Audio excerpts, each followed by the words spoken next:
lost a single unit. So just making Marines, making tanks, and making Vikings. You can actually lift off this starport and put it on its own thing. Just leave it by itself, or you can even put it on the reactor if you want. But I'm going to show you guys this mech opening. So load up the bunker. So since we are going for mech, send out a bunch of Marines onto the map. Oh, whoa, whoa. Or send them back. Get your expansion going here. So I'm going to lift my barracks, float that off, and I'm going to build 2 more factories. So I'm going to have 3 factories in a starport. Not enough energy. I'm going to get blue flame. Not enough minerals. And as you can see, my opponent can't really kill me. He didn't do any drop or anything. You can leave the Vikings in your main. Upgrade. So build an armory, engineering bay off of 2 bases. Not enough minerals. Not enough minerals. There's a lot of ways you can do this. I could have gone for a 3rd command center instead of those 2 factories. Get your double gas and your natural. But the way I'm doing this is I'm just doing it like the mega safe way. So once again, send some Marines out on the map. Just send a couple out. And what you want to go for here off of 2 base, just the most simple thing. You want to go up to 5 factories and a starport. Get your bases saturated. Get your gas geysers saturated. Send out some more Marines. So hotkey all your factories. Hotkey your starport. Build a reactor in the starport. And just keep building tanks and Hellions out of your Insufficient Vespene out of your gas. buildings.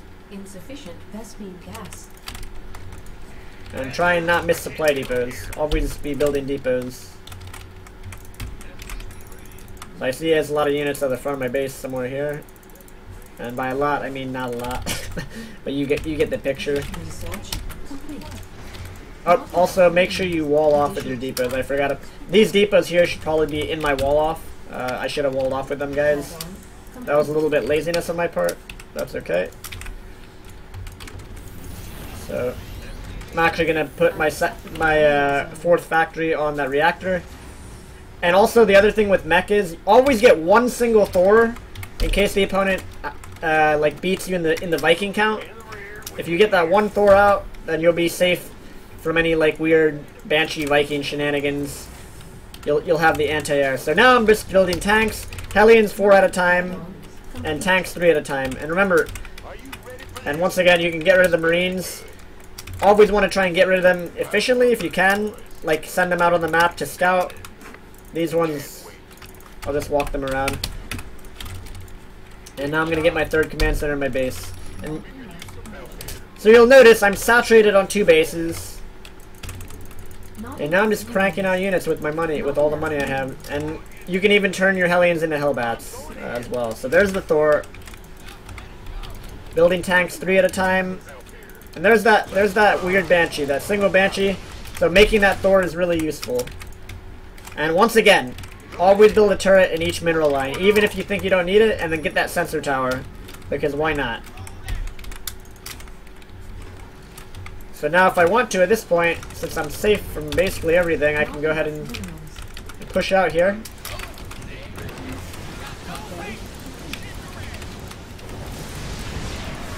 You can use the PDD to stop the Marauder shots. And as this battle is happening, you may notice I'm clicking through my factories to build units. I'm still building units this whole time.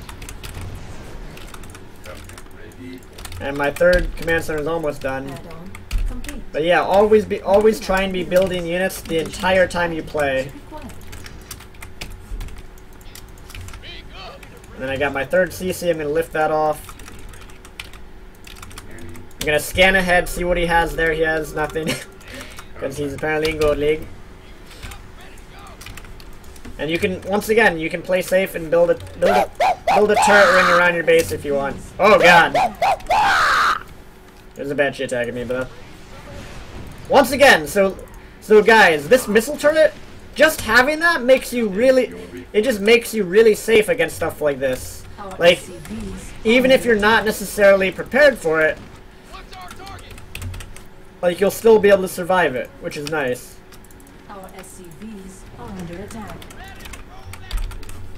Not enough minerals. Mineral field completed.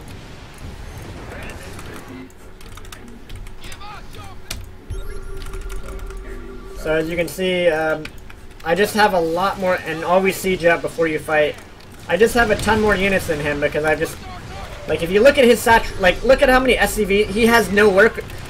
A lot of StarCraft 2 is about simple mathematics, and like, I have more money than him because look at how many workers I have. Look at all this. Look at all these workers. I have so many more workers than my opponent that my army is just a bajillion times bigger. You guys saw this guy had like 6 SCVs mining. So if this guy built more workers, he would probably move up a league from where he is. No joke, pretty much an entire league.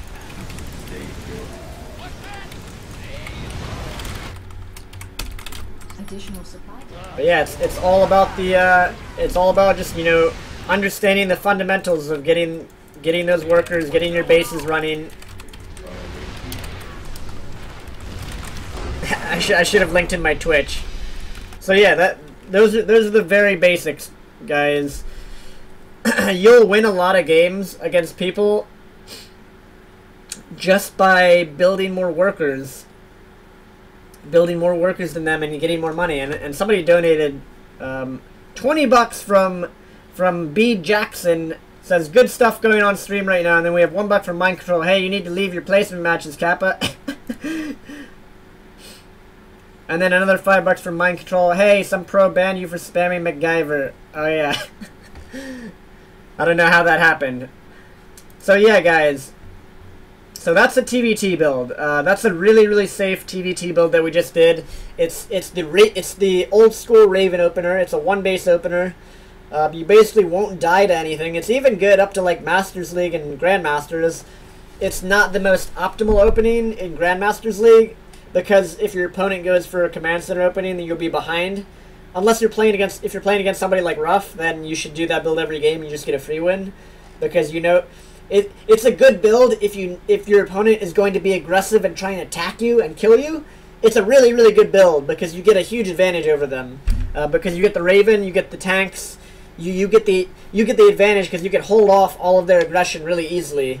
So it's a good build to learn with, and it's a good build if you're playing against some shitty NA Terran that just is gonna all-in you or whatever.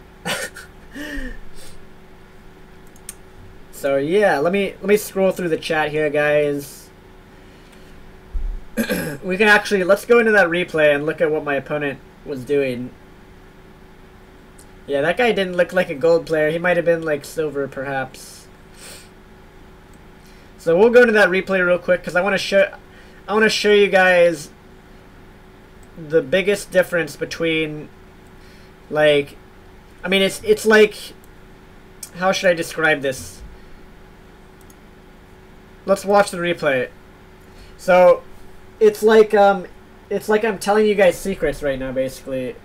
And this is stuff like, this is what coaching is good for. People don't understand that, like, if people don't tell you this stuff, you might not know it. But I bet you guys, I bet you when we speed through this game, I bet you he didn't have that many workers in his base.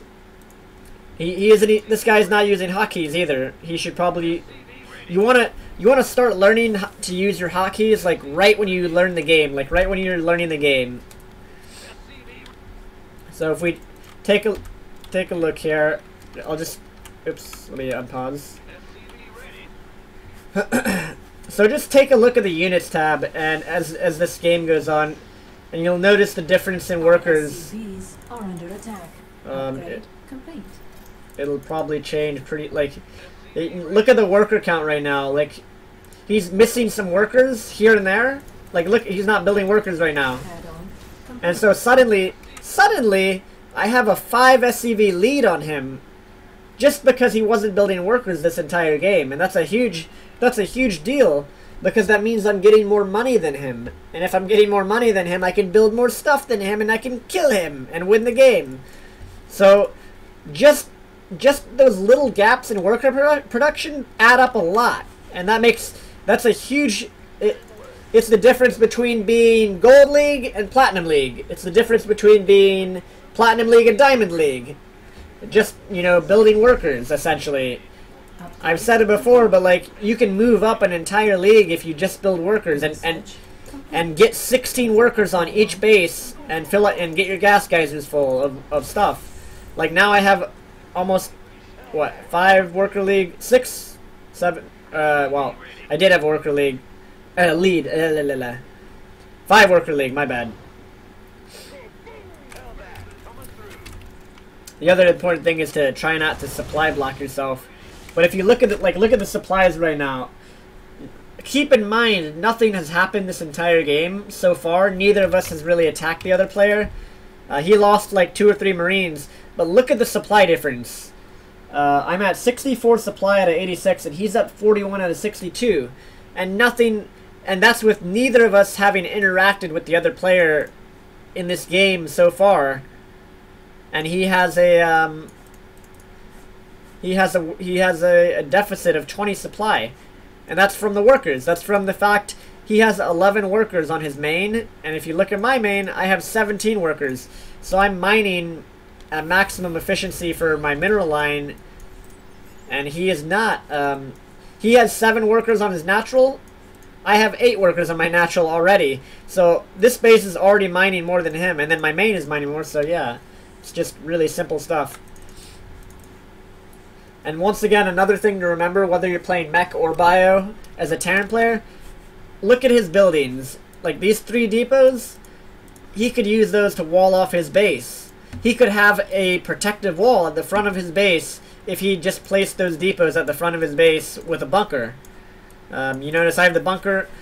These depots right here, these 2, I should have put I mentioned it during the game. I should have put those right here in the wall in to make a wall. But just using your buildings efficiently is a big deal as a Terran player. Even this engineering bay is not placed well because he can't... You want to have your production lined up neatly. His production is not lined up here. Like, look at my production. Look at how neat this is. That's what you want as a Terran. You want to build very neatly and efficiently as a Terran player. So that way you have room later on to build more buildings if you need to. So yeah, anyways, I just wanted to highlight the fact that you need to build a lot of workers, guys. You need to be constantly building them pretty much until you're on 3 bases, I would say. Pretty much until you're on 3 bases, guys. You wanna keep building workers.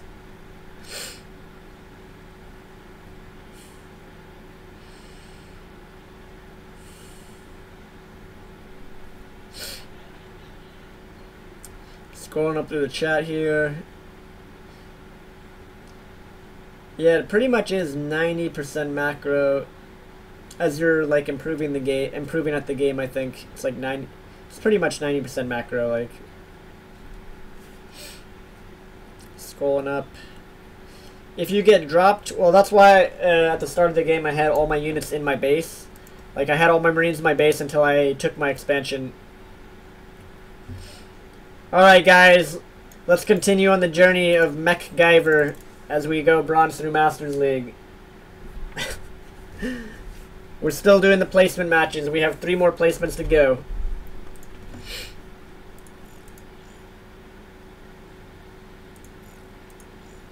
To start in Bronze, you need to lose your placements. Oh, do you? Oh, that's true, you do, I think. Fuck. I completely forgot about that. I was wondering why people were saying to leave the games. My bad. Well, then it might be gold through Masters. I don't know what it places you in. I'm not sure what it places you in, guys. Can it really place you that high? Should I just leave these games? Well, see, the thing is, I think you're still going to get stuff out of this, guys. Whatever. Bronze through Masters, whatever this is, you're still going to get a lot of good information out of this, so...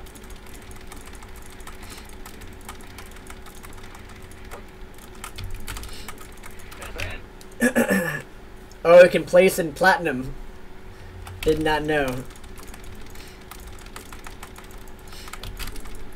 I'll just keep playing, because I feel like if I Like, in bronze, it won't help out. Like, you're not going to notice much of a difference